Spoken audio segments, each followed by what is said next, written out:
네. 오늘 아름다운 찬양과 또 은혜로운 간증으로 우리의 마음을 뜨겁게 만든 경찬팀과 우리 한여울 자매에게 진심으로 감사드립니다. 오늘은 열왕기상 6번째 시간입니다. 제목은 믿음으로 안전지대에서 나오라, 믿음으로 안전지대에서 나오라 라는 제목으로 하는 말씀 증거하겠습니다. 수업 시작 종이 울리고 선생님이 들어왔습니다.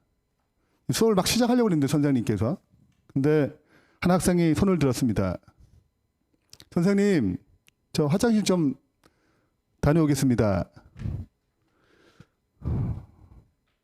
선생님이 대답했어요. 아, 그래, 다녀와라. 그런데 넌 쉬는 시간에 뭘 하고 수업 시간에 화장실 가니? 이렇게 질문을 했어요. 보통 쉬는 시간에 우리 화장실 가잖아요. 학생이 대답합니다. 저는 자기 전에 화장실에 다녀오는 습관이 있거든요. 이해하셨어요? 네, 이해한 걸로 알겠습니다. 네. 이 시간에 자겠다는 뜻이죠. 근데 습관이 잠자기 전에 뭐 하는 것입니까? 화장실 가는 것이기 때문에 그렇답니다. 여러분, 각자 나름대로의 오래된 익숙한 습관들이 있습니다. 때는 좋은 습관도 있고 잘못된 습관이 있어요. 근데 잘못된 습관은 알고 그걸 고치려고 하더라도 쉬운 일이 아닙니다. 익숙한 것을 버리고 불편한 것, 또 새로운 것, 또 좋은 것을 선택하는 것이 쉬운 것 같지만 그것이 내 삶에 뿌리 내리는 것은 쉬운 일이 아닙니다. 어웨이크라는 책이 있는데요. 이 책은 이제 세계적인 심리학자 피터 홀린스가 쓴 책입니다. 심리학이라는 어려운 학문인데 이것은 이제 이해하기 쉽게 쓰는 저자 중에 하나예요. 젊은 심리학자 박사 중에 하나예요. 근데 이 책에 보면 이런 얘기가 나옵니다. 사람들에게는 자신만의 안전지대가 있다. 누구나 안정을 느끼고 자신의 연약함을 감추고 싶어 하기 때문이다. 안전지대는 추울 때 덮는 담요처럼 편안함과 안도감을 느끼게 한다. 누구나 다 있다는 거죠. 이런 장소, 이런 관계. 그러나 평생 이처럼 이불 속에 웅크리고 있다면 어떤 경험을 할 수 있을까? 무엇을 얻을 수 있을까? 죽고 난 뒤 묘비에 뭐라고 쓸 수 있을까? 이런 물음에 대한 대답은 모두 같다. 바로 아무것도 없다는 것이다. 인생에서 빛나는 모든 순간은 우리의 안전지대 밖에 자리한다. 그러니까 우리가 익숙한 장소, 익숙한 곳, 안전한 곳이라 생각하는 그 자리에서는 성장의 한계가 있다는 것입니다. 변화의 한계가 있다는 거예요. 이건 독수리 둥지입니다. 독수리 둥지는 안전지대예요. 좋죠. 그러나 여기에 머물러 있다면 창공을 날 수가 없습니다. 둥지는 안전지대에 벗어나서 하늘을 향해 날아가야지만이 독수리는 빛나는 것이죠. 우리 각자의 안전지대가 있습니다. 근데 하나님께서는 이 어떤 시점에 이 안전지대에서 벗어나라고 말씀하십니다. 오늘 아사왕을 통해서 나의 인생의 안전지대는 무엇인지 생각해보고 내가 벗어나야 할 그 안전지대는 어떤 것인지 같이 생각해보는 시간 됐으면 좋겠습니다. 일단은 아사왕이기 때문에 배경을 좀 살펴보겠습니다. 이스라엘 백성이 왕권 시대에 들어와서 초대 왕은 사울 왕입니다. 두 번째 왕은 누구죠? 네, 다 아시다시피 다윗입니다. 세 번째 왕은 솔로몬이죠. 여기까지를 가리켜서 통일 왕국 시대라고 합니다. 사울, 다윗, 솔로몬, 북방 이스라엘과 남방 이스라엘이 하나로 12지파가 다 하나로 연합해서 하나님을 섬기고 이 나라를 다스렸던 시대예요. 근데 이제 솔로몬이 우상숭배에 빠지자 이 나라가 두 개로 나눠집니다. 그래서 북방과 남방, 북방 이스라엘, 남방 유다 이렇게 나눠지죠. 북방 이스라엘 초대왕은 여로보암입니다.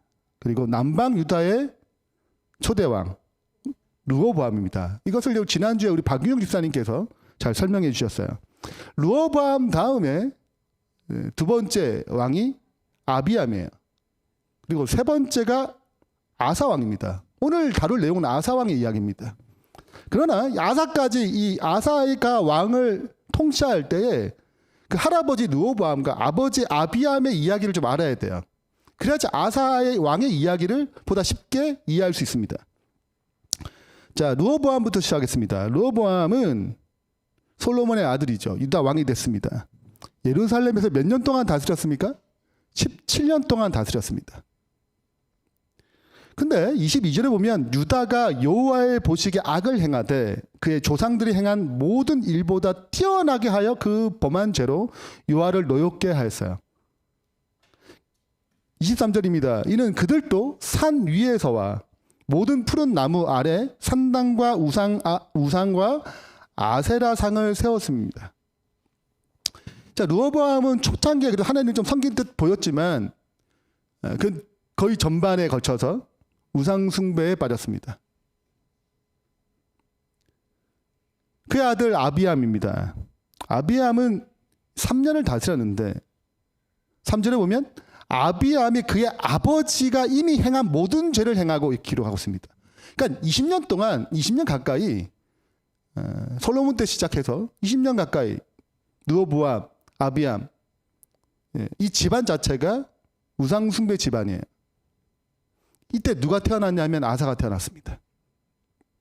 문화가 우상 숭배 문화예요. 여전히 하나님의 성전이 있지만 왕의 삶의 주류는 우상 숭배 문화였습니다. 여기서 자라났어요.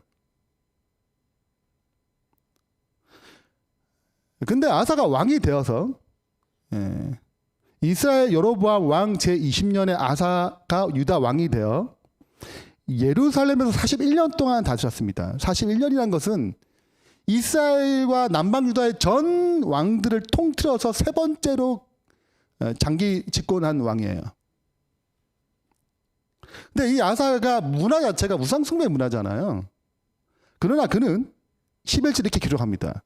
아사가 그의 조상 다윗과 같이 여호와를 보시기에 정직하게 행하여.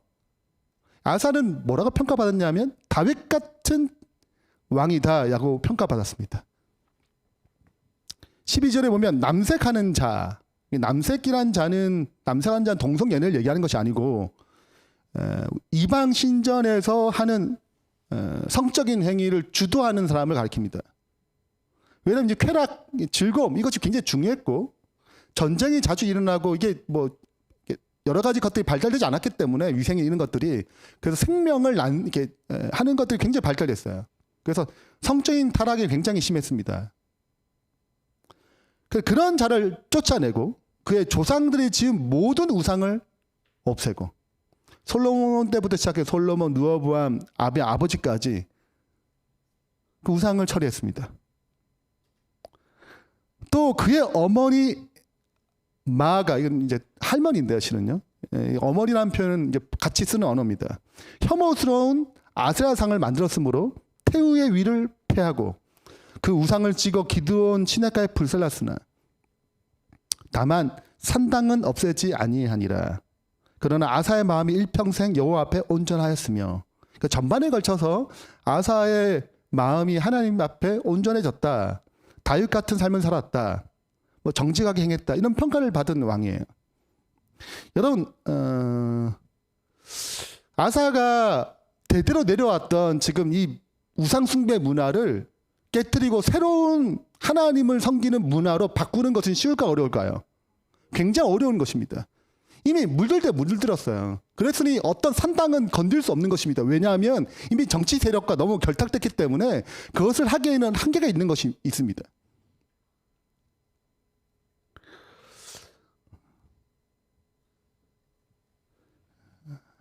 역다에 보면 아사 왕은 이런 개혁의 삶을 살다가 큰 위기를 겪습니다. 역대하 14장 9절에 보면 구스 사람 세라가 그들을 치려하여 군사 100만 명과 병거 300대, 병거는 뭐 탱크라고 생각하시면 됩니다. 병거 300대를 거느리고 마렛에 이르렀어요. 그래서 이제 남방 유다 아사도 같이 군대를 들고 나왔습니다. 근데 100만 대군이잖아요. 병거도 300대를 거느렸어요. 이게 어려웠습니다. 그때 아사가 하나님께 기도합니다. 11절인데요. 아사가 그의 하나님 여호와께 부르짖어 이르되 여호와여 힘이 강한 자와 약한 자 사이에는 주밖에 도와줄 자가 없사오니 우리 하나님 여호와여 우리를 도우소서. 우리가 주를 의지하오며 주의 이름을 의탁하옵고 이 많은 무리를 치러 왔나이다. 여호와여 주는 우리 하나님이시오니 원하건대 사람이 주를 이기지 못하게 하옵소서. 이게 간절히 기도드리고 실제 이길 수 없는 전쟁을 승리했습니다. 여러 가지 하나님의 지혜와 방법을 주셨겠죠. 그런 자세한 설명이 나오지 않았지만 굉장히 중요한 사실, 그가 하나님을 의지해서 승리했음을 알 수 있습니다. 우리의 삶 가운데 실은 이렇게 안전지대를 나올 때, 하나님을 신뢰함으로 안전지대를 나올 때 믿음의 진보와 믿음의 성숙이 일어납니다. 하나님께서 우리의 삶을 그렇게 인도하세요. 어떤 안전지대를 벗어나도록, 그것을 개혁하도록, 잘못된 것을 새롭게 하도록 이끄십니다. 성경에는 이런 이야기로 가득 차 있는데 우리 첫 번째 인물이 노아입니다. 여러분 생각해 보세요. 하나님께 나타나셨습니다. 물로 이 지구를 휩쓸려고 한다. 쓸어버리려고 한다. 이 죄악이 너무 가득 찼기 때문에 쓸어버리려고 한다. 그래서 어디에서 배를 지으래요? 산에서. 여러분 노아가 배 짓는 사람이에요? 배를 지어야 돼요. 산에서. 여러분 이게 안전지대예요? 완전히 다른 것입니다. 그의 삶의 터전을 완전히 바꿔야 했어요. 그래서 전 인생을 여기 바쳐야 했습니다. 기존의 삶의 방식으로는 이걸 할 수가 없어요. 하나님께서 원하시는 삶을 갈 수가 없는 것입니다. 기존의 방식을 뛰어넘어야 했습니다. 하나님 뜻을 위해서 완전하게 새로운 삶을 구현해야 했어요. 굉장히 많은 걸 배워야 했을 것입니다. 왜냐하면 배를 지어보지 않았기 때문에. 산에다 지어야 돼요. 굉장히 큰 배입니다. 그는 믿음으로 나아가야 했어요. 한 번도 하지 않은 일을 한 것입니다.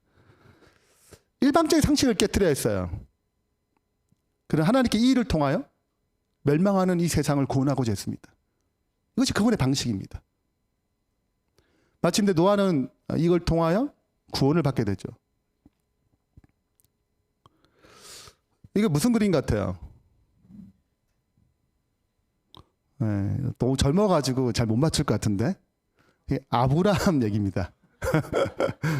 여러분 아브라함이 살았던 장소가 갈대우르예요. 갈대우르는 굉장히 좋은 도시입니다. 문화의 발달지의 첫 번째 장소가 메소포타미아 지역인데 이 지역이에요. 갈대우르 지역입니다. 여기 이미 2층으로 된 집이 있을 뿐만 아니라 수세식 화장실이 있었던 곳이에요. 여기 살았습니다. 그러니까 그 삶 자체가 굉장히 안정지대 부자였어요. 근데 그 사람을 굳이 어디로 옮기는 것입니까? 가나안 땅으로 옮기고자 하십니다. 근데 이걸 떠나려면 친척도 떠나야 되고 아비도 떠나야 되고 삶의 터전을 떠나야 돼요. 모든 걸 정리해야 됐습니다. 그게 쉬울 것 같습니까? 쉽지 않아요. 김현 장로님 또 떠나서 파키스탄 다녀왔는데 1년 동안 절대 쉽지 않았을 거예요. 우리 간증 들어봤지만 그 일이 쉬운 것이 아닙니다. 우리는 보기에는 그런갑다 생각하지만 실은 그 자리에 참여해서 그 일을 진행하는 것은 만만치 않은 거예요. 그래서 갈등도 했어요. 우리가 하나님의 뜻을 분명히 알아도 그 안전지대에서 나올 때 쉬운 일이 아닙니다. 그래서 순종하기 쉽지 않아요. 어렵습니다. 아브라함이 순종하기 쉬웠을 것 같아요? 하나님께 계시받았으니까 쉬울 것 같아요? 절대 그렇지 않습니다. 만약 그게 쉬웠더라면 이스라엘 백성이 광야 생활에 살 때 하나님이 구름 기둥으로 불 기둥으로 만나 내리고 시내산에서 하나님이 계셨어요 이렇게. 그럼에 불구하고 불순종하는 것이 인간의 본성이에요. 쉬운 일이 아닌 것입니다. 물론 우리가 하나님께 전적으로 날 맡기면 그분을 따르는 삶 자체는 굉장히 복된 삶이고 기쁜 삶이지만 우리가 그걸 내려놓기까지는 굉장히 많은 갈등과 어려움이 있습니다. 그 어려운 일의 첫 번째는 욕심을 버리기 힘든 거예요. 내가 추구하고자 하는 것이 어렵기 때문에, 버리기 어렵기 때문에 그분이 안전지대에서 나오라 할 때 순종하기 어려운 것입니다. 대표적인 사람이 부자 법관이에요. 그건 이미 불을 쌓았습니다. 굉장히 안전지대예요. 이걸 다 버리고 그분의 제자가 되라는 거예요. 어려운 거예요. 내가 삶의 터전을 뛰어넘어야 되거든요. 그건 실패했습니다. 더 좋은 것을 하나님께 주시고자 하지만 그 더 좋은 것이라 생각하지 않았어요. 가룟 유다 실패했어요. 돈의 욕심 때문에 예수님을 팔았습니다. 욕심이 우리를 마귀 막냐 안전지대에서 나가기를 막습니다. 또 두 번째는 실패에 대한 두려움이 있어요. 불안. 저거 따라갔다가 안 되면 어떡하지? 우리가 교회 개척할 때 갈등하신 분들이 계세요. 이게 안 되면은 네. 네, 이렇게 우리가 갈등이 있는 것입니다. 실패하면 불안, 두려움, 불편해요. 익숙하지 않은 거거든요. 모세도 그랬습니다. 모세도 40년 동안 왕궁의 생활에서 떠나서 40년 동안 양치기를 했어요. 40년 동안 양치는 삶을 버리고 이스라엘 백성을 출애굽하라는 것이 쉬울 것 같아요? 굉장히 어려운 것입니다. 그걸 못한다고 얘기했어요. 하나님 나는 아닙니다. 다른 사람을 보내주세요. 그런 두려움이 있었습니다. 성공할 수 있을까? 나 같은 사람이 이미 너무 나이도 80세예요. 그 당시에 80세면 죽는 나이 때입니다. 이 나이 때 나를 부르신다. 이건 너무 불편한 거, 익숙하지 않은 것입니다. 한 달란트, 이게 달란트에 비유해서 우리는 5달란트, 2달란트, 1달란트 종들이 나옵니다. 받은 종들이 나오죠. 1달란트 가진 종은 쓰지 않았습니다. 그건 두려웠어요. 쓰면 어떻게 될까 봐. 우리가 어떤 새로운 것을 하게 될 때 두렵습니다. 익숙하지 않고 불편하거든요. 우리가 많은 은사가 있음에도 하나님께 더 많은 걸 주고 싶어 함에도 불구하고 우리가 그 하나님의 풍성함을 누리지 못한 중요한 이유 중에 하나는 이런 것들 때문에 그렇습니다. 나의 욕심 때문에 실패에 대한 두려움, 불안함, 불편함. 난 잘 못한다고 생각하는데. 그래서 우리는 더 풍성함을 경험하지 못하는 것입니다.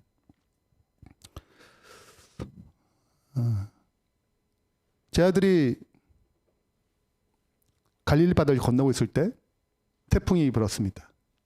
죽을 위기에 놓여 있을 때 예수님께서 친히 걸어오셨어요. 이 장면을 보시고 걸어오셨습니다. 제가 성지순례 갔었는데 이게 보여요. 이게 갈릴리 바다가 쫙 보입니다. 산에서. 호수가 잘 보여요. 보이는 것입니다. 태풍이 불고 그리고 이 협곡이 있기 때문에 협곡에서 바람이 세게 불게 되면 한순간에 돌변합니다. 위치가 그래요. 갑자기 막 나타나는 태풍이. 그래서 그 위에서 보이는 거예요. 제 아들이 어떤 위기에 있는지. 그 위기를 보시고 그분이 찾아오십니다. 굉장히 중요해요. 우리 삶에 위기가 있잖아요. 그분이 찾아오세요. 그걸 내버려 두지 않습니다. 찾아오시는데 제 아들이 반응하죠. 정말 주님이시냐? 그때 베드로가 뭐라고 얘기하죠? 주님이라면 저도 어떻게? 바다 위를 걷게 해주세요. 라고 얘기하는 것입니다. 자, 베드로는 여러분 바다 위가 안전하겠어요? 아니면은 배 안이 안전하겠어요? 배 안이 안전하죠. 그러나 하나님의 기적을 체험하고 하나님의 능력을 체험하고 하나님의 주시는 풍요로움을 경험하려면 배에서 나와야지 체험할 수 있는 것입니다. 배에서는 절대 경험할 수가 없어요. 근데 우리는 너무 배에 안주하려고 그러는 것입니다. 안전하거든요. 익숙하거든요. 편안함을 주거든요. 그러나 그 세계에는 우리를 빛나게 할 수 없습니다. 그래서 하나님께서는 우리를 거기서 나오게 하십니다. 베드로가 어디를 걸어요? 물 위를 건너요. 우리 삶을 생각해 보세요. 어쩌면 하나님보다 더 의지하는 것이 내 삶에 있을 수 있습니다. 그게 돈이 될 수도 있어요. 내가 정말 믿음으로 나가서 이 안전지대를 벗어나야 할 것들이 있습니다. 때로는 관계가 될 수 있어요. 하나님께 더 새로운 관계로 우리를 인도할 수 있습니다. 때로는 장소가 될 수 있죠. 또 새로운 직장이 될 수 있습니다. 새로운 환경이 될 수 있어요. 작게 말하자면 나의 습관들을 뜯어 고치기를 원하실 수 있습니다. 왜냐하면 습관이라는 것은 굉장히 익숙한 것입니다. 편한 것이에요. 근데 그것을 바꾸고 새로운 습관을 갖는다는 건 어려운 것입니다. 우리가 연말에 이제 말씀 묵상 이제 페스티벌을 하는데 우리 전교인이 다 참석을 바래요. 근데 여러분 이렇게 그걸 매일 말씀을 안 보는 사람이 본다는 것은 굉장히 어려운 일입니다. 나 익숙함을 버리고 불편함을 선택해야 돼요. 근데 언제나 하나님의 세계는 그런 세계에서 역사함이 일어나는 것입니다. 우리 교회도 기존의 방식을 버리고 여기 왔어요. 우리 쉬운 일이 아니에요. 다 각자 다니는 잘 교회가 있었거든요. 그래서 우리는 믿음으로 안전지대에서 벗어났습니다. 우리는 계속 믿음의 도전이 필요해요. 지금 거기에서만 하나님의 기적을 체험할 수 있기 때문에 그렇습니다. 믿음의 진보를 경험할 수 있어요. 배 안에서는 여러분 보죠. 배 좋아요. 배 들어 걷네 볼 수 있어요. 자기는 체험하지 못해요. 여러분 언제나 쳐다볼 수는 있어요. 누가 저런 은혜가 있었네 쳐다볼 수 있어요. 그러나 내가 하나님의 역사함을 체험하려면 배에서 나올 때만이 체험할 수 있습니다. 안전지대에서 벗어나야 돼요. 그분의 부르심에 응답해야 되는 것입니다. 이어서 35년 동안 그는 평강을 이뤘습니다. 41년 지세 동안에 35년 동안 하나님께서는 그의 초반의 개혁과 구스와의 전쟁에서 그분을 전적 의지함으로 굉장한 태평성대를 누렸어요. 36년째 새로운 바람이 붑니다. 아사왕 제36년에 이스라엘 왕 바하사가 유다를 치러 올라와서 라마를 건축하여 사람을 유다 왕 아사에게 왕래하지 못하게 하란지라. 좀 왕래했는데 이게 불편한 것입니다. 그래서 여기 라마란 요 지역을 틀어 막았어요. 네. 그리고 뭐 하지 못하도록 왕래하지 못하도록 여기 성을 쌓고 전초 기지를 세운 것입니다. 바로 코앞이에요. 예루살렘과 굉장히 가깝죠. 누가 위기의식을 느낄까요? 아사왕이 위기의식을 느끼는 거. 오, 야, 큰일 났다, 야, 이거. 그러면 원래 어떻게 해야 돼요? 예전 구스를 이겼던 경험처럼 하나님을 의지하고 하나님의 방법을 구해야 되는데 그는 그런 방법 쓰지 않습니다. 그는 사신을 보냅니다. 아람 왕 벳하다다에게 사신을 보내서 돈과 사신을 보내가지고 치라고 부탁합니다. 어디를 치냐면 위쪽 단 위쪽을 쳐라. 그러면 누가 올라갈까요? 한참 짓다가 짓지도 못하고 어디로 올라갑니까? 다시 위로 올라가야 돼요. 올라가는 것입니다. 그러면 우리가 뭘 차지할 수 있어요? 요 라마를 차지하는 것입니다. 차지해가지고 정리해서 다른 성읍을 더 견고하게 만들 수 있어요. 이쯤 되면 성공한 거예요? 잘한 거예요? 안 잘한 거예요? 기가 막히게 했잖아요. 돈 좀 드리고 성공한 것입니다. 문제를 해결했어요. 의기양양했겠죠. 너무 잘했다. 야, 이 문제를 해결했다. 하고 축하 파티를 벌이는 그 시기 안에 누가 찾아왔냐면 선지자 하나니가 찾아왔습니다. 그때 한참 좋을 때 성공을 자축할 때 선견자 하나니가 유다 왕 아사에게 나와서 그에게 이르되 왕이 아람 왕을 의지하고 왕의 하나님 여호와를 의지하지 아니하였으므로 아람 왕의 군대가 왕의 손에서 벗어났나이다 하고 경고를 줬어요. 그러면 어떻게 해야 돼요? 회개하고 내가 잘못했구나. 저 다시 하나님 의지하겠습니다. 이렇게 해야 되는데 열받았습니다. 나의 성공을 너가 수치로 만드느냐. 그래서 모멸감을 받은 이 아사왕은 노하여 선견자를 옥에 가두고 이는 그의 말에 크게 노하였으며 그때 아사가 또 백성 중에서 몇 사람을 학대했습니다. 자, 우리는 여기서 몇 가지 사실을 알 수 있습니다. 일단 삶의 문제는 또 시련은 우리가 갖고 있는 안전지대를 벗어날 수 있는 계기를 제공합니다. 그래서 뭔가 이걸 이렇게 해서는 안 되겠어. 또 다른 방식이 필요하겠어. 새로운 기본 틀에서 새로운 것을 전환하고자 하는 제공을 해요. 물론 여전히 안전할 수 있겠지만 새로운 방식으로 이 안전지대를 나가고자 하는 생각을 갖게 합니다. 근데 그리스도인에게는 안전지대 벗어 성공했다고 해서 잘한 것이 아니에요. 아사가 성공했잖아요. 해결했어 문제를. 좋잖아요. 축하했단 말이에요. 우리가 보기에도 너무 지략이 좋았어. 그러나 하나님의 관점, 세상은 그렇게 성공해도 상관없어요. 그러나 그리스도인의 관점, 하나님의 백성의 관점은 다릅니다. 단순히 성공했다고 해서, 안전지대 잘 벗어났다고 해서 그것이 어떤 성취를 이뤘다고 해서 잘한 것이 아니에요. 왜냐하면 여기의 핵심은 누구를 의지함으로 안전지대를 벗어났느냐가 중요한 것입니다. 여기 핵심이에요. 근데 우리가 보는 눈이 없기 때문에, 영적 분별력이 없기 때문에 겉으로 드러난 결과를 가지고 자축하고 추가할 수 있겠지만, 하나님의 성공의 방식, 안전지대를 벗어나는 방식에는 누구를 의지하냐가 굉장히 중요한 것입니다. 이게 왜 중요할까요? 이게 왜 중요하나요? 성공하면 되잖아요. 근데 왜 하나님을 의지한 성공, 안전지대 벗어나서 어떤 성취를 이룰 때 그분을 의지한 것이 왜 중요하냐 이것입니다. 결과는 비슷하잖아요. 이것은 하나님께서 그리스도인을 통해서 세상을 구원하기 위하시기 때문에 그렇습니다. 그래서 하나님이 드러나거든요. 하나님이 살아계심을 증명할 수 있거든요. 내가 봤자 누구밖에 자랑 안 해요. 나밖에 자랑 안 하는 것입니다. 기껏해 나밖에 더 자랑하겠어요? 나 이거 잘했어. 나 좀 하지. 그래서 히스기야 왕이 그렇게 실패했잖아요.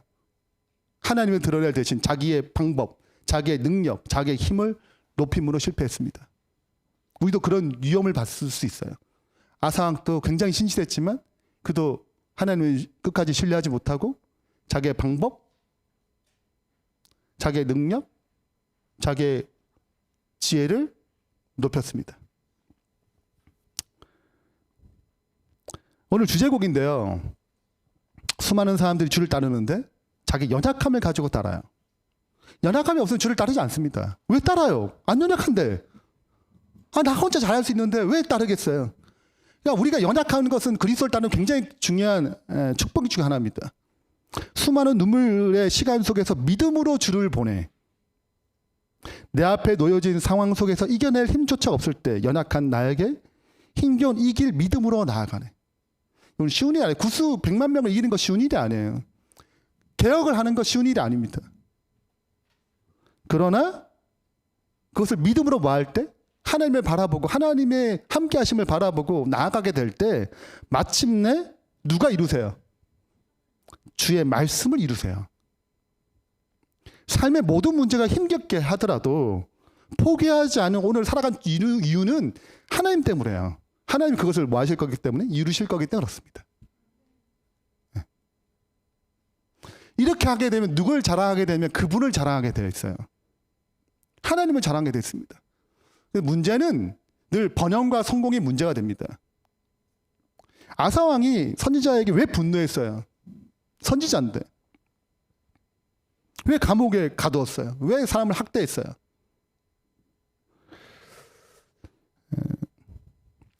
성공, 유혹인가 축복이라는 이 책에 굉장히 흥미로운 내용이 나옵니다.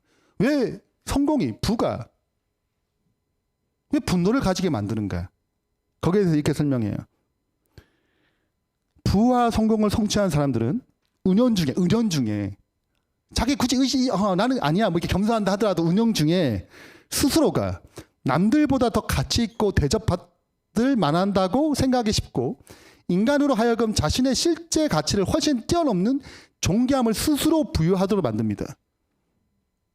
우리가 뭐 성공하게 되면 다른 목사보다 내가 좀 더 나은 것 같고 다른 장로보다 내가 더 나은 것 같고 다른 집사보다 나은 것 같고 다른 교회가 더 나은 것 같고 보이는 거예요. 네, 그걸 스스로 자꾸 부여하기 시작합니다. 성공했으니까. 성취했으니까. 은연적 우리 마음에 이 마음이 들어와요. 이걸 뭐라 그래요? 교만이라는 것입니다. 영적 교만이 들어오는 것입니다.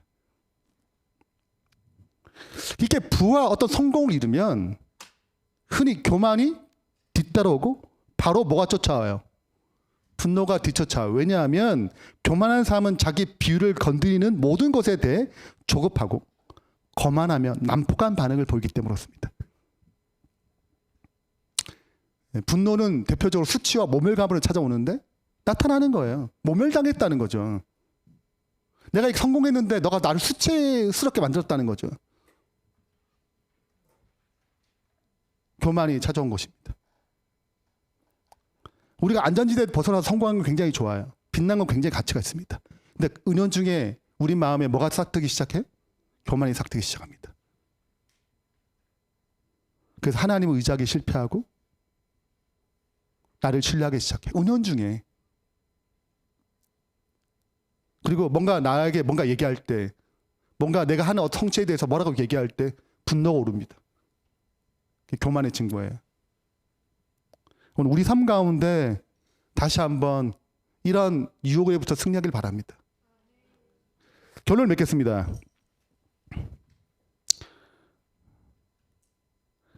하나님께서는 믿음의 진보와 성숙을 위해서 안전지대에서 나오도록 우리를 늘 이끄세요. 그 하나님이 일하시는 방식입니다. 제 아들 어부였는데 그렇게 두지 않았어요. 그들을 사람 낚는 어부로 부르셨습니다. 이건 그분이 일하시는 방법이에요. 삶의 문제와 시련은 안전지대에서 벗어나게 하는 중요한 계기를 제공합니다. 우리 삶의 문제가 있을 때, 이것이 하나님께 더 가까이 갈 수 있는, 성숙할 수 있는, 더 믿음에 진보할 수 있는 기회구나. 이건 중요한 기회예요. 힘들지만 오늘 주제곡처럼 그분을 믿음으로 신뢰하고 나아갈 때 마침내 그 말씀을 이루십니다.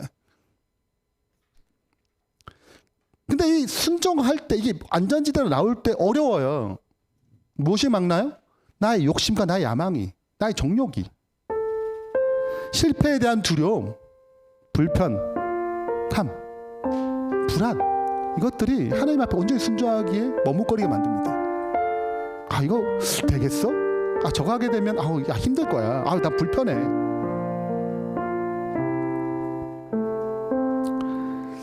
그는 하나님 신뢰하고 우리가 안전지대를 벗어날 때 우리는 그분이 주신 특별한 기적을, 은혜를 경험하게 됩니다.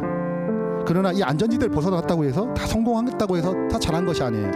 왜냐하면 하나님으로 신뢰함으로 얻어진 성공만이 그분은 가치 있게 쓰시기 때문에 그렇습니다. 우리도 가치 있게 써요.